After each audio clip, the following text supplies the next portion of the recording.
visto un conjunto de situaciones que involucran precisamente lo que ha pasado en Coahuila en un tiempo determinado, con casos determinados, con investigación documental muy fuerte, muy robusta, y ustedes van y tocan la puerta a esta Corte Penal Internacional para que estos crímenes identificados por ustedes de lesa humanidad sean precisamente investigados por esta Corte Penal Internacional.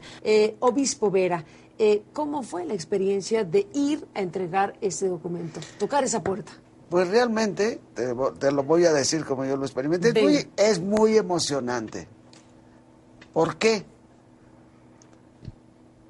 Porque estas personas que son responsables de tantas víctimas, nosotros venimos ya tenemos 10 años trabajando con desaparición forzada, con el Centro de Derechos Humanos Fray Juan de Larios, que en principio fue fundado, a mí me tocó la fundación para los migrantes, pero ahora ya maduró mucho la cuestión de los migrantes, y cuando gracias a Dios ya el Centro de Derechos, la Casa del Migrante tenía, digamos así, sus recursos para la defensa de los derechos humanos del migrante, pues nos viene este otro paquete que es de las desapariciones forzadas. ¿Y por qué es emocionante? Porque ver a tantas víctimas durante todos estos años sufriendo y vamos a decir casi el cinismo, porque no quiere decir que no haya habido un diálogo, pero de que no pasa nada. Entonces, saber que podemos recurrir a una instancia internacional en donde se puede identificar claramente lo que nosotros estamos presentando, porque sabemos que la Corte pues se funda en el Estatuto de Roma y los crímenes de lesa humanidad que nosotros creemos identificar obedecen digámoslo así, a una estructura en donde ya no son fortuitos los casos, en donde esa estructura se prepara todos, los mismos cuerpos policíacos son preparados para esto. Estamos hablando de ataques a la población civil que dan como resultado, pues además de privación ilegal de la libertad y además de las torturas, pues acaban desaparecidas las personas. Entonces por eso digo que fue muy emocionante, porque después de que parece que no hay ningún horizonte para esta gente, de pronto surge este horizonte. Estamos hablando de que presentaron este documento México, asesinatos, desapariciones y torturas en Coahuila de Zaragoza constituyen crímenes de lesa humanidad. Cuéntanos, Michael, ¿en qué está soportado este documento? ¿Cuáles son los ejes que permiten ir a la Corte a plantear que se abra una investigación preliminar, como le denominan? Sí. Bueno, fundamentalmente está sostenido sobre los casos que hemos documentado a lo largo de estos 10 años, como comenta el obispo Raúl, donde las familias han venido a darnos sus testimonios y nosotros hemos estado investigando cómo ocurrieron las desapariciones. Representamos a estas familias en más de 60 averiguaciones previas en Coahuila. Y la información que hemos recuperado a lo largo de estos años nos fue formando el rompecabezas de cómo ocurrieron. En un principio era muy desconcertante, no sabía qué pasaba, ¿no? Con el tiempo entendimos y empezamos a ver ese patrón de recurrencia de cómo los policías municipales y estatales detenían a las personas en las carreteras o en las calles y luego eran entregados a los Zetas para después desaparecerlos. Se repetían uno y otra vez en un municipio, en 2 municipios, en 8 municipios, donde además habita el 70% de la población de Coahuila. Coahuila es grande, pero tiene una población muy pequeña. Y estos patrones empezamos a sistematizarlos. Lo presentamos en su momento, un informe similar a este, a la Comisión Interamericana en su visita a México. Y luego empezamos a juntar información de otras fuentes, como mencionaba el obispo Vera, por ejemplo, este informe conjunto que hicimos con la Universidad de Texas, en donde salían testimonios que señalaban la colusión entre los Zetas, empresarios y funcionarios del Estado. Entonces teníamos ya las dos partes, una parte de terreno, muy a nivel del suelo, que era lo que habíamos documentado con las familias, y luego entendimos que esa estructura crecía hasta los más altos niveles del gobierno, ¿no?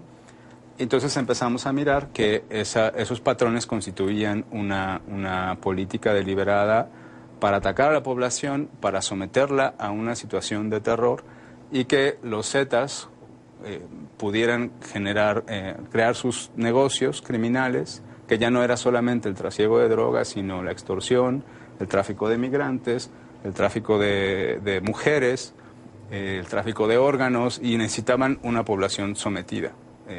Y a la autoridad sometida y teniendo utilidades por estos crímenes, ¿no? Eso es la política, ¿no? Eso era el propósito mismo de estos crímenes, y entonces ya no eran muertes o desapariciones fortuitas, sino el objetivo primordial, y eso es lo que constituye la queja. Lo que veo en las comunicaciones que se han dado a conocer de Familias Unidas, de el Fray Juan de Larios, de Fundem mismo, es que el número total de casos que respaldan esta comunicación se compone a la vez de 32 casos correspondientes a 73 víctimas, de un total de 562 víctimas documentadas entre las dos organizaciones, y hay dos focos de atención principal también sobre lo que ocurrió en la matanza de Allende, Padre Vera, y lo que ocurrió en la cárcel de Piedras Negras. ¿Qué sucedió en un caso y en otro? Desgraciadamente, después de lo que pasó en Allende... Cuénteme qué pasó en Allende. En Allende, nada más, pero no fue Allende, fue Allende, Piedras Negras, Zaragoza. ¿Y qué pasó ahí? Llegaron a la luz del día a sacar familias enteras. ¿Los Zetas? Todo el mundo decía que eran los Zetas. Con bulldozers a desbaratar las habitaciones, a decirle a los vecinos, pueden agarrar lo que quieran, nosotros nos vamos a llevar las cosas caras y ustedes pueden llevarse los muebles, pueden todo. Y de todas esas personas nunca supieron nada que había pasado con ellas.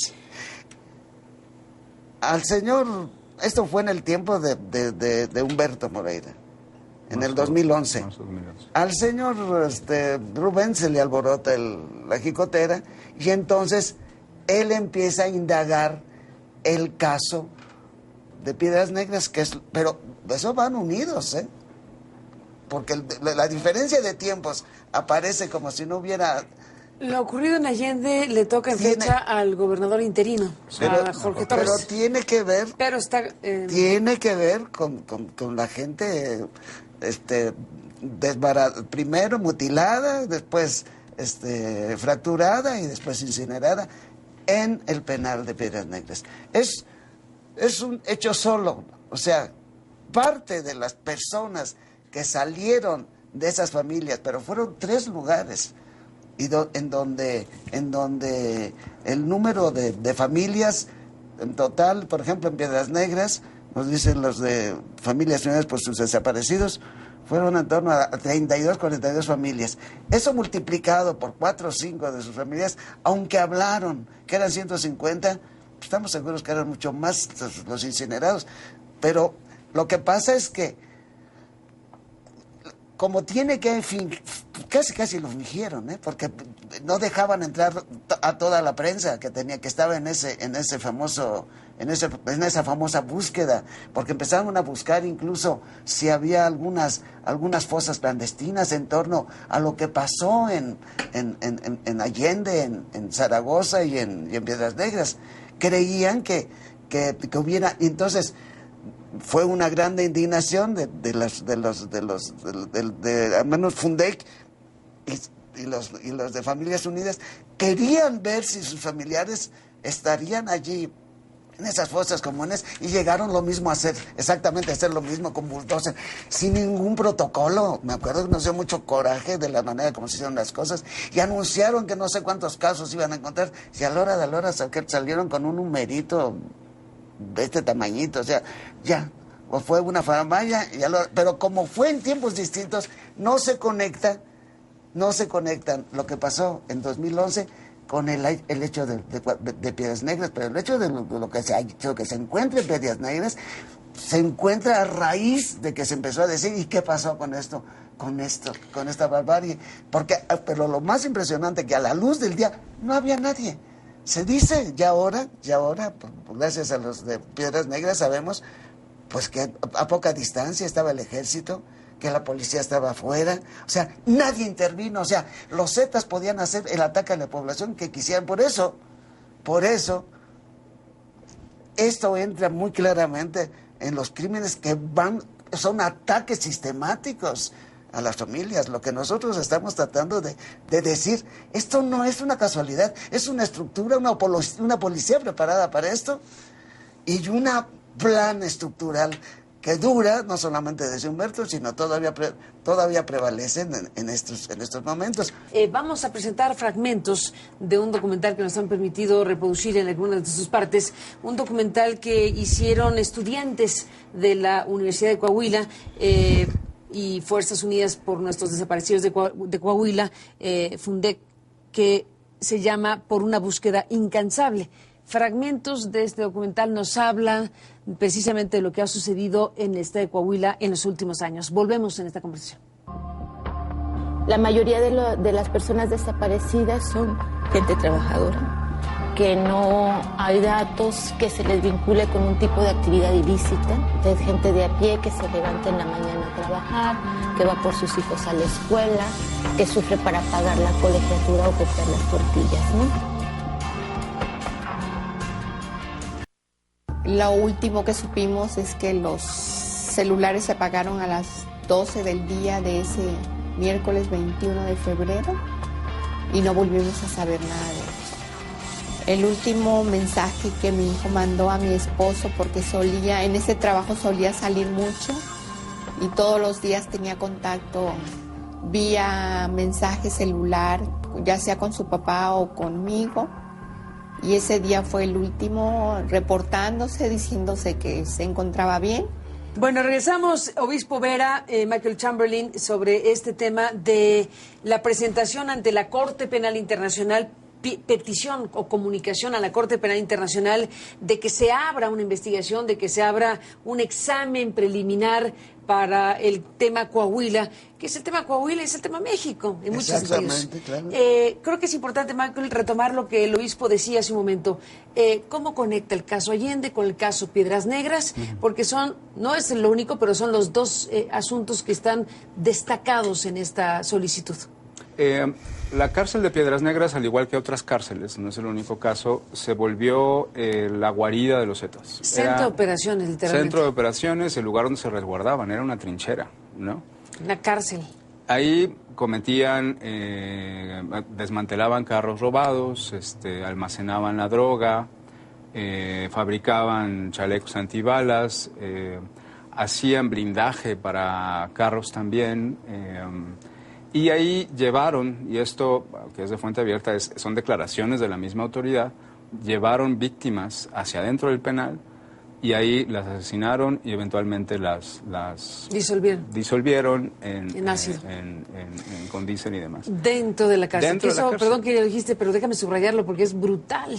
O sea, cometer asesinatos dentro de una cárcel, disolver los cuerpos dentro de una cárcel, el control de la cárcel en manos de criminales es la peor expresión, es la desaparición del Estado en esa parte de la historia. Además, con el nacimiento del Estado, pues ¿cómo iban a saber lo que estaban haciendo ahí? Justamente lo que queríamos demostrar con este caso en la comunicación es como durante 3, 4 años esto sucedía y el Estado no puede decir que no sabía, ¿no? Que estaban operando de esta manera, porque al mismo tiempo era una cárcel, ¿no? Había presos, Entonces, se calculan unas 150 víctimas de acuerdo asesinadas y desaparecidas en la ciudad. En eso se quedan, pues, en eso se queda, es lo que... Según los testimonios recabados. Eso es lo que recaba la autoridad en la investigación de la cárcel de Piedras Negras. 150. Sí, pero lo mismo pasaba, y falta documentarlo eso más y hacerlo público, pasaba en la cárcel de Monclova, en la de Torreón, en Gómez Palacio, era muy común. Y ustedes, Michael, como parte de estas organizaciones, Fray Juan de Larios particularmente, Fundem, Familias Unidas, las 100 organizaciones, ¿qué están esperando que ocurra con la Corte? ¿Qué le están diciendo? O sea, no son delitos locales, ni mucho menos, son delitos de la humanidad. Esto daña a la humanidad y por eso delitos de lesa humanidad. ¿Qué argumentación jurídica plantean a la Corte? Bueno, estamos diciendo, como decía el obispo, que estos crímenes caen en lo que establece el Estatuto de Roma. Estamos diciendo también que en México no se están investigando desde esa perspectiva. Nosotros hablamos de delitos de lesa humanidad y aquí se investigan como delitos aislados del fuero común. Y así jamás se va a llegar a la estructura criminal que permitió y que sigue permitiendo en México que ocurran estos crímenes, ¿no? Entonces el mensaje es doble. El mensaje es, Corte Penal, tienes tú que voltear a ver con más cuidado lo que pasa en México. Tienes facultades para intervenir si México no lo está haciendo, como podemos demostrar que no lo está haciendo. Y el otro mensaje es para el Estado federal, no es para el gobierno de Coahuila, también, pero no se queda ahí. Es el gobierno federal, el Estado mexicano, no está abordando esta problemática en su verdadera dimensión. Y esto tiene 3 efectos. Uno es que no se encuentran a los desaparecidos, que eso es una constante en todo el país. Otro es que sigue ocurriendo y las estructuras criminales están intocadas. Entonces tenemos que empezar a cortar con las estructuras que permiten hacer esto. Y Coahuila es un ejemplo de lo que pasa en el país. Entonces empecemos con un ejemplo, con algo más acotado, para poder ir avanzando más adelante en otros casos. Raúl Vera, Michael Chamberlain, déjenme hacer una pausa, entramos en la parte final, regresamos con ustedes. No necesariamente las víctimas tienen que estar en un fuego cruzado y de esa manera perder la vida. Hay muchas víctimas inocentes que no se sabe, no han salido a la luz. La gente tiene que enterarse que hay muchos desaparecidos en este estado. Desgraciadamente, todos se los llevaron cuando estaban trabajando. Entramos en la parte final, regresamos con el obispo Vera y con Michael Chamberlain hablando de esta solicitud a la Corte Penal Internacional, el caso Coahuila, que es el caso México. Volvemos. Regresamos, obispo, en esta conversación, Michael Chamberlain, en esta conversación. Bueno, ustedes, pues en representación de todas estas organizaciones, fueron a presentar este documento hace unos días. Estamos a la espera de que la Corte Penal Internacional pues dé una respuesta. No es la primera vez que a esta Corte llega algo relacionado con México en los últimos años. No sé, son 6 o 7 solicitudes similares, no por el caso Coahuila, sino por diferentes situaciones, pero que conducen a lo mismo, conducen a una larga espiral de violencia y de violentación gravísima a los derechos humanos en nuestro país, y bueno, pues todo que está aquí puesto en los términos de delitos de lesa humanidad. Obispo Raúl Vera, para cerrar esta conversación, le pregunto, ¿qué expectativa real se tiene, habida cuenta de que ha habido muchos informes sobre México en los últimos años? Llegan a una corte pues que está creada precisamente para procesar genocidios y delitos de lesa humanidad, y bueno, pues realmente, ¿qué expectativa tiene? Mira, hay dos instancias internacionales que han dado sus reportes sobre lo que ha pasado en México en los últimos años, y está pasando en México.